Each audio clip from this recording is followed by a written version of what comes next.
Welcome to Shapify Experiences, a podcast where we explore how technology, design, and human insights come together to shape meaningful digital experiences. In each episode, we dive into real conversations with experts, creators, and innovators, uncovering the ideas, challenges, and strategies behind building products that truly make an impact. If you are passionate about user experience, emerging technologies, and the future of digital products, this is the place for you. Follow the podcast to stay inspired, stay informed, and to be part of the journey as we shape the future of digital experiences together.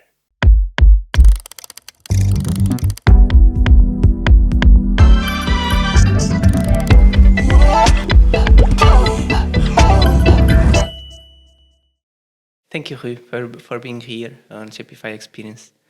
So, Rui, you came from an industry of games. What is the main thing we can learn from that industry and apply it to enterprise companies? Thank you for having me here, Nelson. Well, there are a lot of things that you can learn from games, but if I should pinpoint one, I'd say that in games you can fail many times and still win. So that's kind of the opportunity that companies and society in general never gives us. So it's a good learning point. It's a good starting point to know On the part of the failing. Yeah, in the enterprise, we can fail also in some cases, but at least if it's a critical system, we cannot fail as in the game. Is that point that you're mentioning? Yeah, well, I mean, in games, if you can't fight the final boss, you can't win the game. So that's kind of the point, because there's challenge in it, and challenge is interesting. The thing that games do really well is that they break the big challenge into many little pieces. So you get this sense of achievement. You have all these fractioned moments of winning that you seldom have it in corporations, in society in general. When you get like your annual interview, which is kind of you're fighting the final boss, but you never really recall all the challenges that are in the past, because a lot of time goes by, 1 year goes by, and no one really remembers what happened. So because we don't celebrate these intermediate and these small winnings every day, and games really do that really well. Yeah, that I think is a really good point. Like in games, there are so many mechanics about motivation. Like we can spend hours and hours trying to do something in games, and the little rewards that we get, it keeps us going. If you apply this to companies, it should be a very advantage situation for companies. But actually, what motivates you to change from the game industry and start working with companies? Well, when I worked in Activision Blizzard back in the day, I was leading global development in terms of what was the mobile world development as a game designer. So I was leading all the designs from the company. So in all the monthly meetings, I always had this request to the company, which is, okay, let's make games bigger than entertainment itself. Let's bring games. Let's make games useful to people on everyday stuff. And every month I asked that. It was like already an internal joke, an internal anecdote, but that was like back in 2009, something like that. But that was what really brought to me, like in 2011, already like 15 years ago, I discovered gamification. So I said, okay, so that's what I'm looking for. So I wanted to have an impact in society in general, besides what entertainment, which is a really important part also, but besides entertainment, how can we contribute to make things better for people? So that's what really drove my interest here, and that's where I'm staying. Okay. And so when you start doing that, you were in France, Yes, right? I was At the living time? in Paris back then. Yeah. And then you start working. You have a first project, or what was the first project that where you could do that, where you could apply game mechanics to the daily people's life? Okay, so the first thing I realized was that, okay, like I have almost 20 years experience as a game designer, so I know how to design games, I know how to design entertainment, but whoa, hold on, this is going to impact people's lives. So I kind of took a sabbatic here where I went back to study behavior, psychology in general, everything. And then I started making my own projects to try on myself, to try around me instead of going ahead to the market. And like what really showed me that I could really gamify or change the behavior in any situation is when I gamified the village where I was living on that time. So I kind of developed this idea. Okay, so how would a gamified society would be like? And by the end, when I finished, I said, "Wow, oh, real okay." So this can really work. So and then after this sabbatical year, what I did is that I had some contacts with mainly two companies. One company from the DDB group, another from the Saatchi and Saatchi group back in Paris. So they worked with a lot of big clients. So what we did is that we worked on how to gamify any project that they had. So that really confirmed how expansive, how diverse can gamification be to any sector. So I gamified bank experiences. I gamified like almost festivals and all that stuff. So it was really great to work on all those experiences, and that's what then also brought me to Portugal, and that's the reason why I'm back. But I think we'll have time to discuss it later. Yeah, that part, I relate myself and Media Web so much with some of that stuff because of the user experience. Like we try to include and to have good user experiences in all of our projects, and the part that you do that you did in the game as game designer and then start doing with companies, I think is a other level of deepness. Like it's not just the user experience is including, but you kind of touch in the psychology of the company, of the persons that work in the company to find motivational pieces, right? Yeah.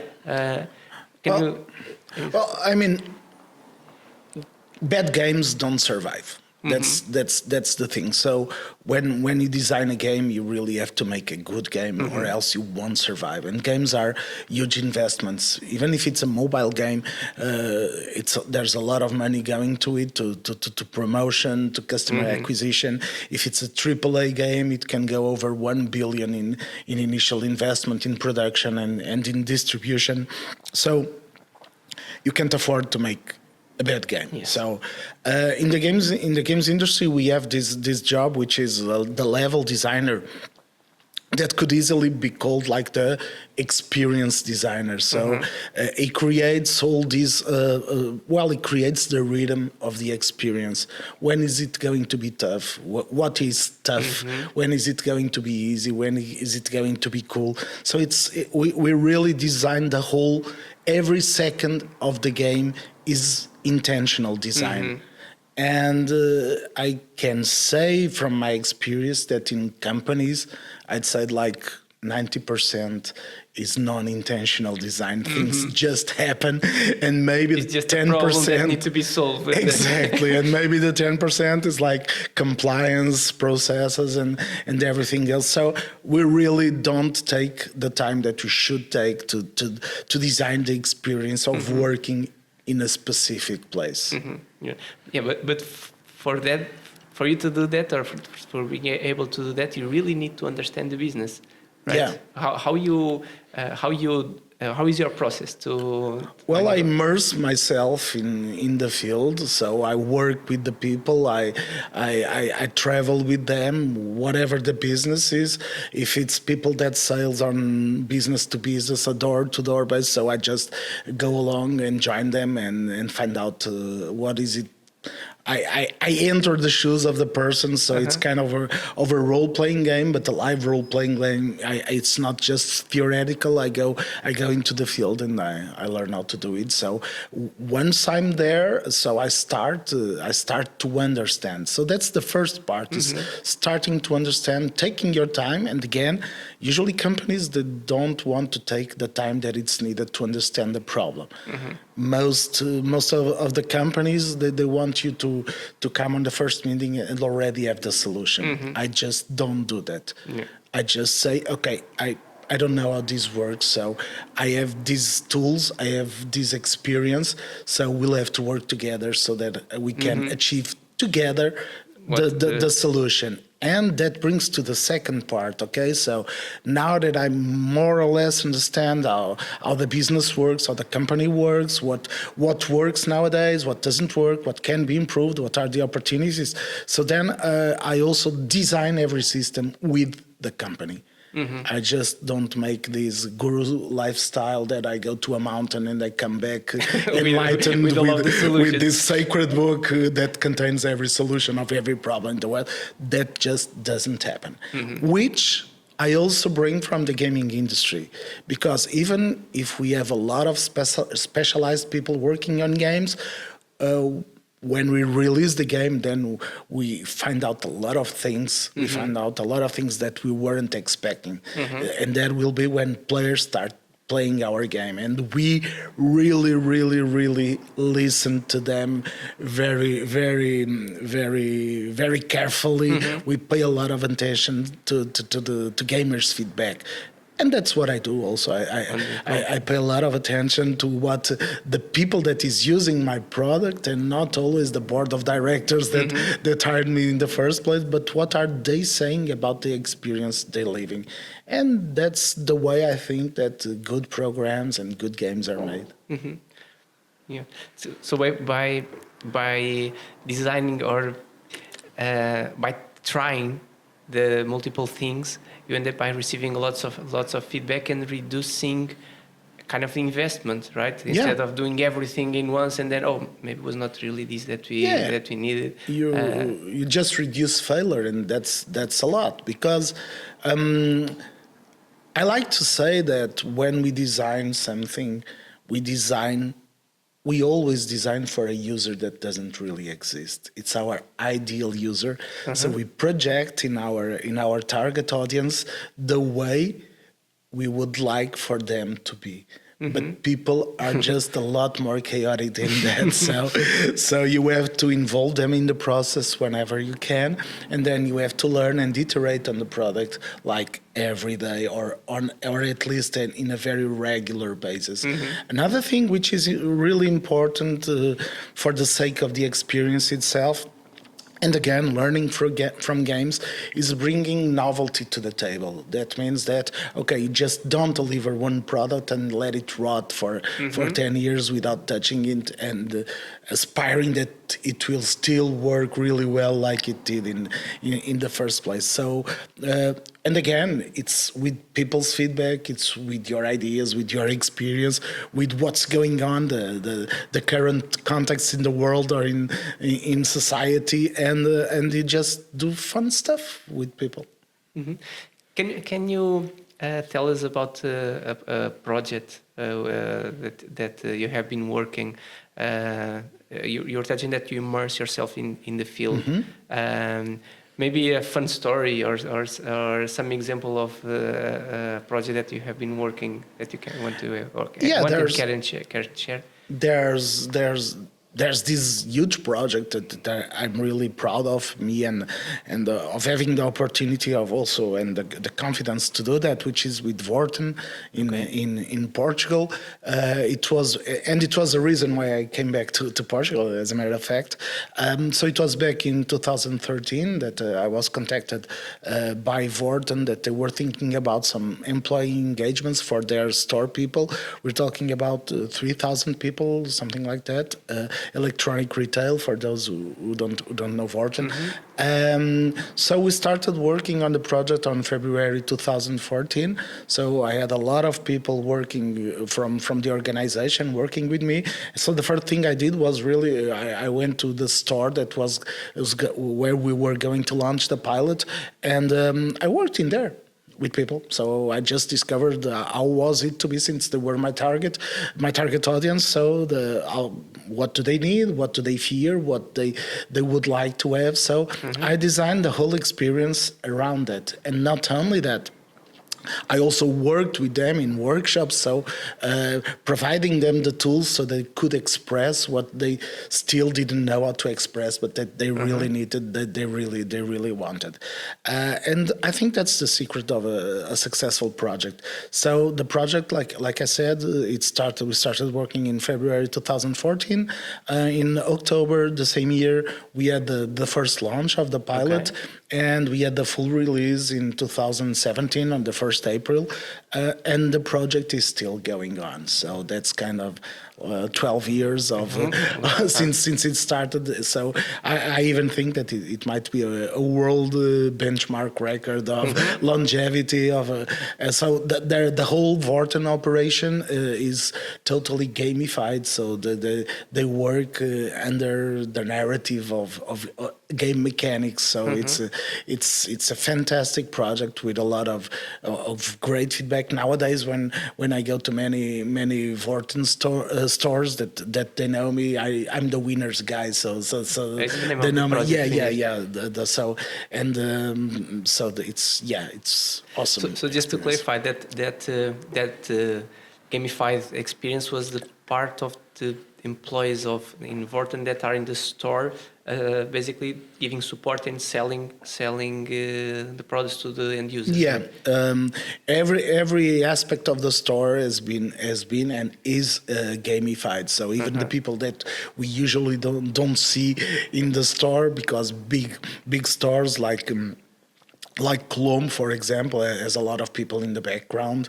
So, but the whole operation is gamified. The whole operation, 3,000 people. Okay, which mechanics or how could you identify, or which kind of mechanics did you identify to motivate the employees? I believe one of the things that is always a objective of the company is to potential the growth of the sales, basically sell more. I believe that should be one of the requirements or that the client give to you.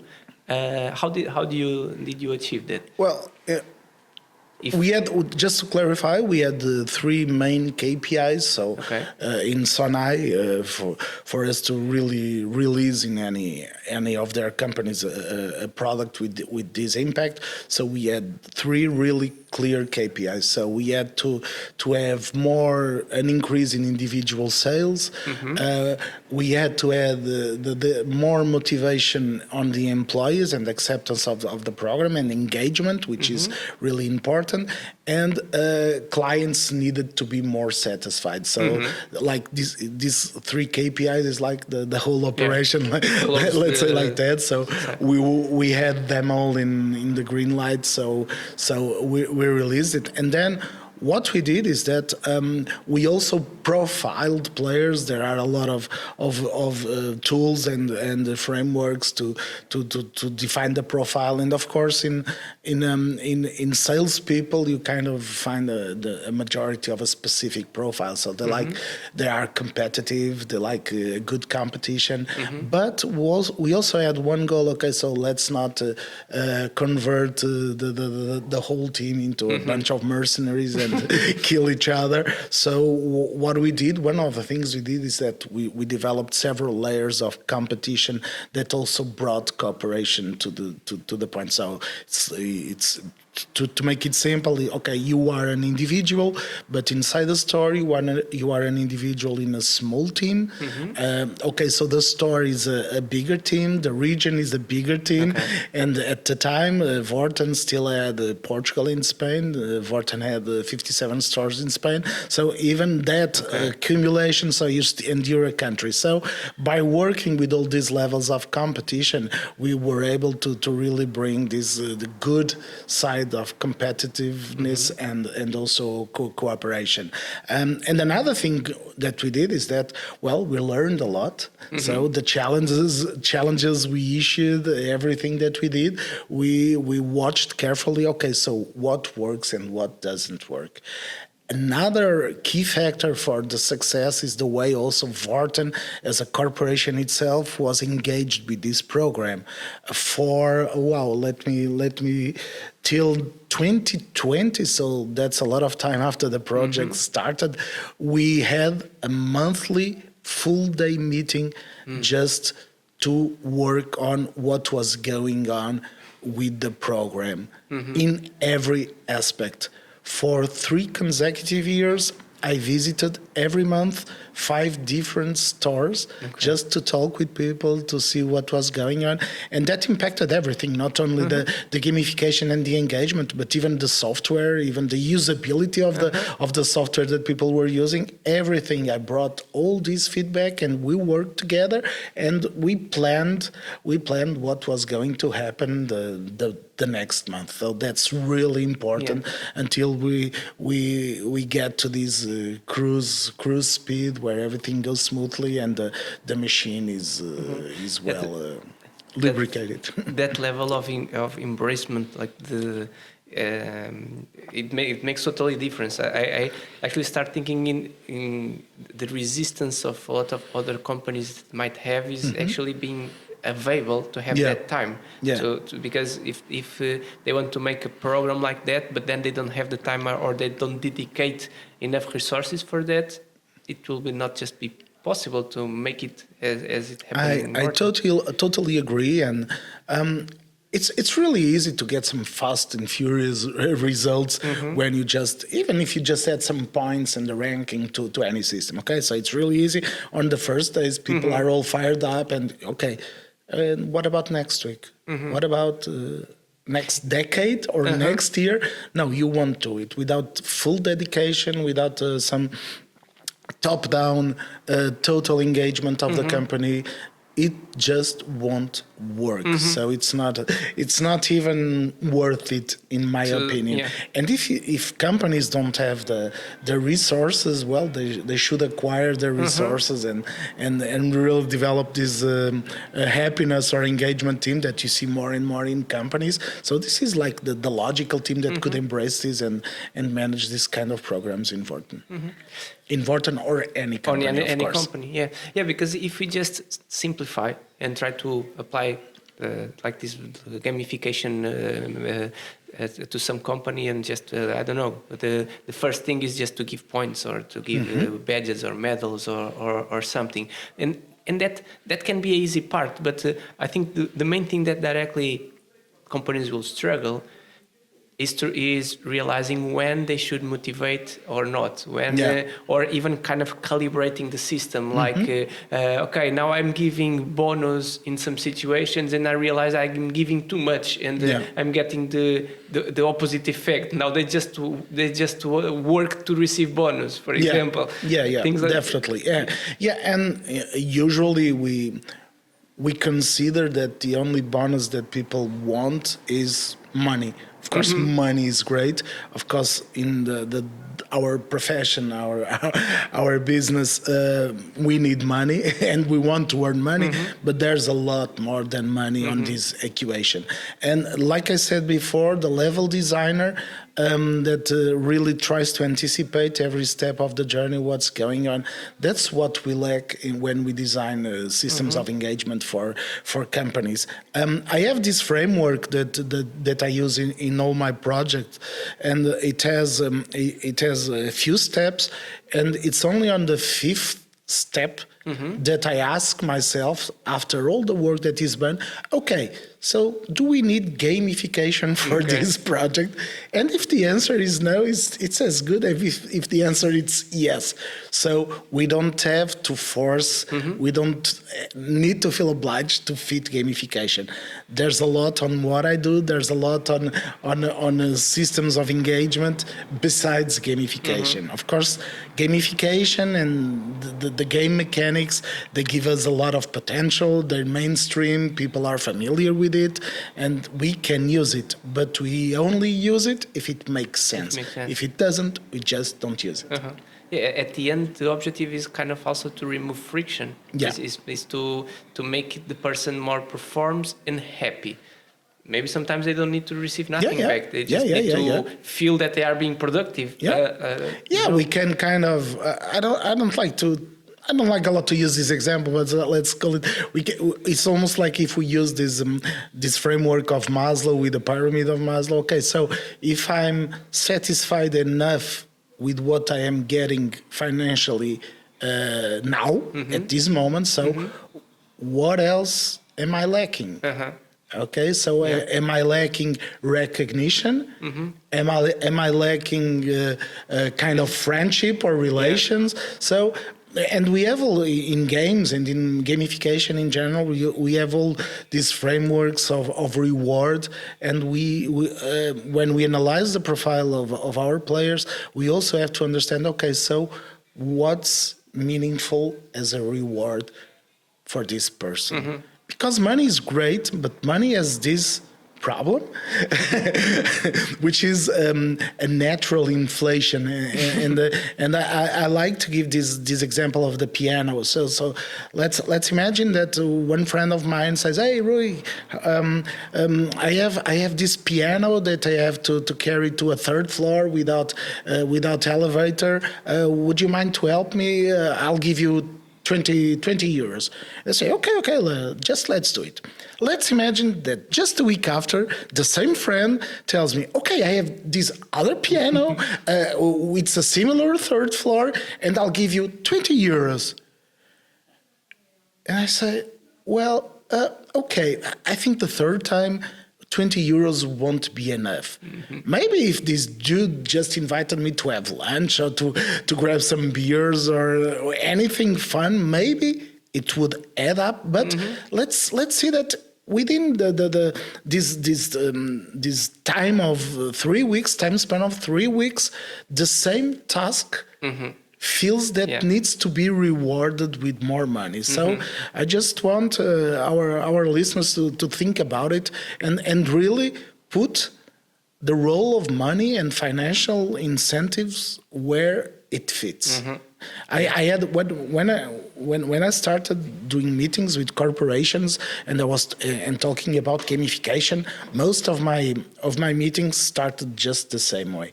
The first thing that people told me is that, okay, we're having this meeting, but I'm just to let you know that my people won't be playing games while they work. Okay, so that was like the first warning, and I said, okay, no worries. So they won't play games, and the second was, and by the way, we already have gamification in our company. Okay, so that's great. So explain me, so explain me what you have, and people say, okay, so we have like this ranking, and every salespeople, the guy that wins last year, we gave them an iPhone. And this year we're going to give him an iPad, and I always asked, provoking the person, so, okay, so like in 10 years you're going to give a Porsche or something like that, right? So, and that's when we started the meeting, really.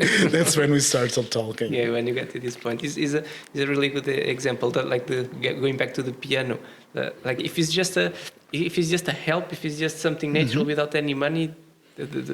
Actually, probably the first time the person could want to not get the money. I don't know, I don't want. But the second time, okay, maybe I should be rewarded, and then every time want more. And that's very interesting. It was like, I'd say like a decade ago, they made this experiment in Sweden where they started giving people. It was on purpose, just to find what drives us. They started giving people that were usually blood donors. They started. They got like an email or a letter. I don't recall it. And saying, okay, now I'm giving you. They were going to pay the person. And what happened is that, like, it was huge, but like 80% stopped being blood donors because they said, no, there's no way I'm getting money. I'm doing this because I feel like doing it. There's no way I'm going to get money from this. Back. I just want to help. So that there's a lot to be learned about how we reward people and what is meaningful to people in a specific time. And games also teach us a lot about it, because usually rewards in games, they were really planned to be fair. Meaning that we choose the time when the player is rewarded, and we also work a lot on, okay, so the reward must really match the challenge. Okay, so it's not random, and if there's randomness in it, which also works really well, it's on purpose because we want those rewards to be random. Yeah, that actually is related to what I was saying about if we just have random things or the badges or etc. Like the calibration, as I said, I don't know if it's a better word, but the calibration on it is very important. As you're saying, that you design a specific reward in a specific place to match the effort. If in the enterprise software, or going back to money, if you give too much or if you give too little, or that all of things can become, instead of helping motivation can create the opposite effect. I just lost what wanted to say. In Worten, can you? Going back maybe to that experience, do you have any funny story, any example of that? For how many years you? Well, we started working in February 2014, so that's like over 12 years since we started working on the project. So, exactly. Yeah. Just sorry, like the. Do you have any story about the motivation that doesn't include money? Like that the people get happy about the job that they were doing and they were not receiving nothing more, just a kind of a reward or other thing?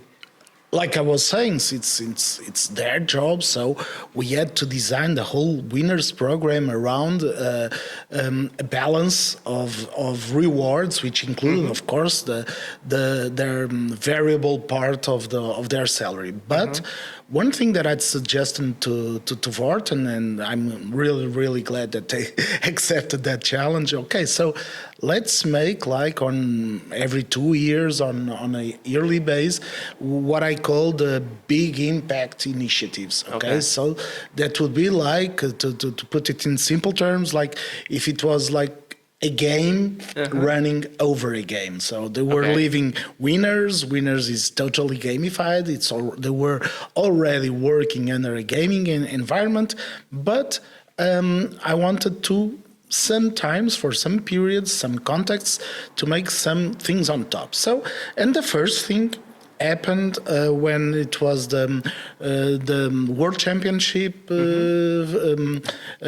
World Football Championship in Russia back in 2018, where I told Worten, okay, so let's kind of create this big show around this, and let's transform the whole Worten's operation in football matches. Okay, so where regions were the teams, regions were playing against each other, and what we did is that we developed like these hugely complicated algorithms, and we transformed every Worten's KPI in football matches. So, and the match started at 9 a.m. every day and ended at 7 p.m. every day with a final score. And another interesting thing that I suggest in Worten is that, okay, but for this initiative, I want you to give no rewards to people, none at all. No money rewards. No money rewards to people. And Worten was really reluctant, but I'm also glad that they accepted to go ahead with it. So there was no money involved, okay? So we just launched this initiative. We had like a winners TV. We interviewed the regional directors like if they were football managers. Everyone in Worten was talking about football. I went through Worten's corridors and I heard meetings where they were talking about football scores, which in fact were KPIs of the day. So it was really, really, really great. And what happened is that on the calendar, when the regions played, the day that regions played, their business increased really almost up to 20% in some regions. So what happened is that people drafted the best players for the match day so that they could win the match, and there was no money involved in it. But the big reward, well, what we did is that we really made it. People designed their own uniforms, their own kits. It was like crowdsourced. Every region designed their own thing. We did all the football stuff. The CEO Miguel Mota Freitas delivered the cup to the winner in the annual convention. So it was really like that. We did this to launch it. We did the initial drafting really like the UEFA style. We picked it from a cup. We revealed. We filmed everything, and it was like 3 or 4 months after the competition ended, because it lasted the same time that the championship itself lasted. I just received this huge video, which was an awesome reward to me. The team that won was one region from Oporto in the north of Portugal. And the whole team went to celebrate in Avenida dos Aliados, spreading confetti, running with the cup, opening champagne, and really made a huge party around that celebration. And again, no money involved, and it was really, really important for everyone involved. And after that, I got a lot of feedback. People really worked hard to score their goals on that day, and it was awesome. We did more. We did the same with the Olympic Games back in 2021, Tokyo Olympic Games. It was awesome. Always with this notion, no money involved. Of course, Worten already has to guarantee that people get their salary, people get their income on the daily basis, and this is just for fun and engagement, and really important to create memorable stories that you really share, and you love to tell it on a table with your family. And I've been part of this, even if I didn't win. There's a lot of stories, and again, when I go to some Worten store and I get in touch with all these people, they all have new stories to tell me about these huge events. Wonderful. And at the end, they actually should receive more, because if they increase, like all of the KPIs, if they increase sales, if they increase things, at the end, even if there was no specific reward about that, the reward... on the variable part of the salary, of course, it does. But it's really not, if it was not directly related. Exactly. Yeah, one thing that I found that probably worked very, very well is that the concept of working as a team, and actually in the game is like that also, but that probably help teams to be more unified, to collaborate much more with each other, because it's not like an individual. they were not working just to sell more as an individual. Yeah. They need to win as a team. As a team, yeah. We developed both components also this game, which it was important. Like I said before, it was important for you to win as a player, but it was really More important for you to win team. as a team. Yeah. So and that's what games really do really well, and for 30 or 40 years. So there's no magic in it. It's just paying attention, know what you're doing, and keep looking at what people are doing with the system you design, and iterate. There's no shame. When we started talking, I talked about in games I am allowed to fail. So we can also say that in games I am allowed to learn at my own pace. So, and for me, it's the same thing. When you design the systems, you also learn at the pace of the system. You always you learn at the pace of how people are using the system. So, but you must iterate. There's no way that you put your product on a shelf and it works perfectly forever and ever and ever. No one just does that. And not just about learning, it should be good also to have for having the involvement of the people. Like the people, by doing that interactions, you are involving the people, and they probably feel that they were part of. Oh, well, yeah, definitely. That's one thing I forgot to mention, which is I mentioned it, but not really directly. Since 2014 up to 2017, I had in workshops over 500 Worten employees designing the system along with me and my team. So by the end of it, everyone felt like, okay, so this is my system. This is not even Worten's system. In 2018, we won a lot of prizes, innovation prizes, HR prizes, and all that.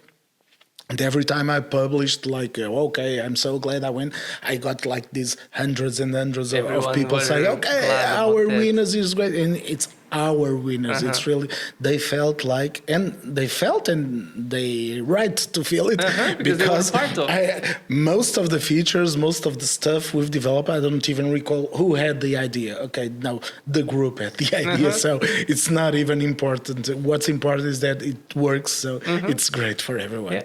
And that is very important, again, for enterprise software. One of the things that used to happen a lot is the resistance of adoption of the system. Yeah. Normally, companies need to invest in training, need to just by involving instead of giving something to use, and now need to train them or need to give them justifications why it's important to use it. Involving since the beginning solve the problem in a much better way. And it's essential that your target audience, and this is a rule for every product that you can imagine. So this is included, of course. It's how far comes the first perception of value when I use a system. And in games, it comes really fast. In good products, it comes extremely fast. So that was how I designed Winners too. On the first iteration, I designed it so it could immediately show value to the people using it. I have this other anecdote is when we were going to the store that was chosen to be the first pilot. So we did this meeting with the team leaders from their store, and they were really reluctant. They were like, okay, so we're fed up. We get 2 new systems every month, so this is just another one. So and I was going. I had this whole presentation prepared to explain them that we had tablets for every one of them, and I was going to explain it, and they were really on the defensive. So I did this trick I said to the Worten person that was me, okay, so let's do one thing. Let's not explain how it works. Let's just go outside for half an hour, then we'll come back and okay, so you guys, each one of you has a tablet, just play around with it. We'll be right back. And it was awesome. When we came back, they were totally surrendered to the product. Because, of course, on this first perception of value, I had included some mini tools that had nothing to do with the gamified system itself, but that were going to bring value immediately to their everyday operation. So, and they realized it, they saw value on their first approach of the product. So that's one thing that we have to do in everything we create is, okay, how fast is my user going to perceive value from this? Yeah, they directly understand that this will be a tool that will help me. It's not one more tool that I just need to go to do something that will not bring value to my work. Exactly. So it's not one of the things that we've been talking about that works really well. It's really having them all. Yeah. And to have them all, of course, you're going to demand much from the company. They need to be involved. If gamification was this really great one-size-fits-all thing, which is not, we would have some platform that you just plug and play to your company and it works marvelously. So why there's no such platform? Yeah. Because it doesn't work as effectively it doesn't last as long as it should. As it should, yeah. Even if it will be a platform, actually I was thinking, maybe it should, because the thing is not the platform. The platform might exist, or we could even consider to create a platform. But the thing is the configuration of Exactly. It's the game master. Yeah. The one who orchestrates all the dynamics, the one that understands, reads behaviors. Okay, because in the end, and it happens for games, but it must happen for these kind of initiatives. We must start with a question, which is, so what is the behavior that I want to create in my company or in my environment or in my team? Another thing which is really important is that we must resist temptation to, okay, so I did it, so here goes the first iteration to 3,000 people. No way. Start small. Okay, you have the moonshot, you have your goal, but you really need to start small. Iterate from there and build upon layers. Okay, now let's expand our pilot. So what we did is that we went from 70 people where we started to about 200 people, and we started increasing up to the 3,000 people on 3 years, not 3 years, 2.5 years later. Yeah, starting small, it also reduced the time because you expose the system with less investment, with less time. That's a really underestimated and important point. Is like I said, we started in February 2014. Like we had 4 months to think about it, and in that same year, in October, we had the first release of a software with all the ideas that we had to start with. So that means we had like this 4-month cycle of development. Of course, then we were like releasing features and updates and bug fixes like on a weekly basis. Our sprints were really fast and furious too, and we did that until release. But it was awesome because we were learning every day. We were learning with people, and people were willing. I recall perfectly. I know him very well. If he watches this conversation, he'll recognize himself. I was still living in Paris because I only came back to Portugal in 2016, and I received a 40-page document done by one of Worten store's employees of design. Game design and proposition design for the product. So, and no one asked him. He was really engaged, and he just sent me and they said, "Wow, this is brilliant. This is brilliant." Time to help. Exactly. Like with a lot of ideas based on his experience. It was awesome. Really awesome. And looking to the future, how you see the future of gamifying in the companies, or these concepts of loyalty and motivational systems. in this area of AI? Well, I think AI can really bring all this experience to another level. You were saying, okay, so you were saying before, and it's very interesting for this question too. Okay, so we really need someone orchestrating the whole thing. Yeah, but we would need like 1,000 people to properly orchestrate the 3,000 people program for Worten before 2022. Okay, so nowadays that's, for me, it's the main contribution of Gen AI for gamification is really to achieve a level of hyper personalization of the whole engagement system. So it will be able to orchestrate a person individually, taking into account the company's goals, but also the rhythm of the person, what the person prefers. We even if we work on a sales team, we're just not all the same. Okay. We are very complex beings, and it's really in a algorithmic basis like we did till now. It's just not possible to achieve this level. So AI can bring this, and of course we've been talking about companies. But like I said, when you asked me where did I start, then I started with the small ambition of gamifying a society. But of course, to loyalty.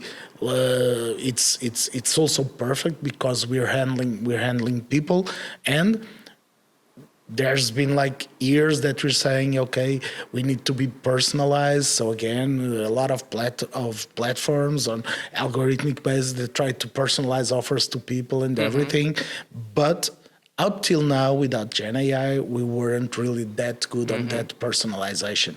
We almost work, well, to make it simple, but on a trial and error basis. Of course, AI also learns by trial and error, by finding out what works, but we have very mature models, and I see a huge role for Gen AI on this. And I really see that an opportunity for literally hundreds and thousands of small products to gamify kind of every aspect of our society, of our lives. I see huge opportunities in education, and it's not by replacing teachers by AI. No, it's like having teachers really present, but with free time to be teachers. And not bureaucrats, and let's give to the machine what the machine is great, what it does great, and let's leave to people where people are needed. Actually the thing that you're saying is just get other level and other dimension, because the example of Worten was employees. So even if each employee is different, and each one of them might benefit from AI also, and having personalized things, they have specific roles, and they have some specific things that is necessary to do for the company. While if you put this in the loyalty side or in a society side, each one of us have different interests.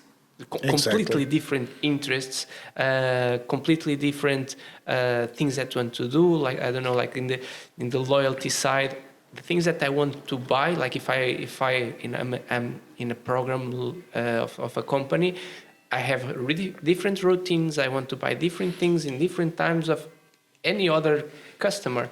So the personalization just get other level. Exactly. And personalization brings another thing, which brings meaningful relations. If a company really knows me, I like to compare, well, we had the cookies, okay, and I always like to compare the cookies to this guy from our favorite restaurant, where we go and we don't have to ask anything. He knows what we want, so it just makes life easier. I just love these restaurants where I'm known. People bring me food. I know that it's excellent. You don't need to and I don't have to check a menu. No, I don't want.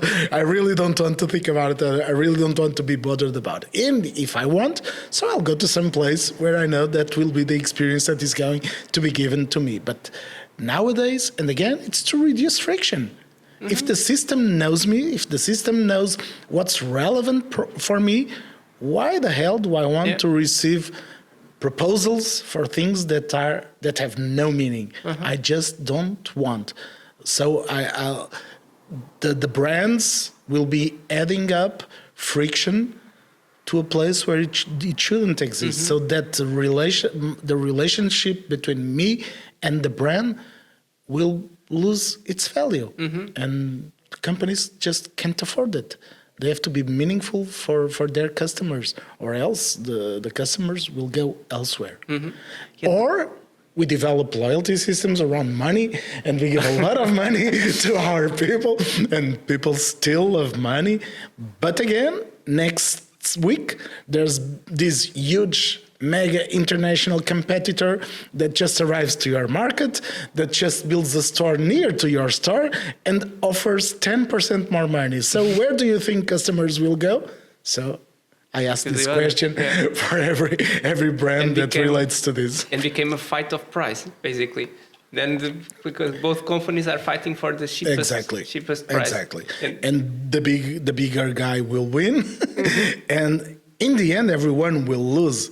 Yes. Because even the customer that will profit from this war, but in the end, maybe one of the competitors will die, and then the customer will be in the hands of a single company. So even the quality, like if they are competing by price, I believe the quality of the things probably will drop. Eventually, yeah. And the customer will suffer also. And sometimes the difference of price, just if there is nothing more, okay, they go through the price. But if there is something that connects you to the brand, that facilitates, like the example of the restaurant, I think is really a good one. Like, okay, you like that kind of restaurants because you don't need to even to ask. The guy know what you want. So if the brand have that level of personalization, the brand knows what you want. It suggests you maybe the right product in the right time, and you realize, oh yeah, I need this.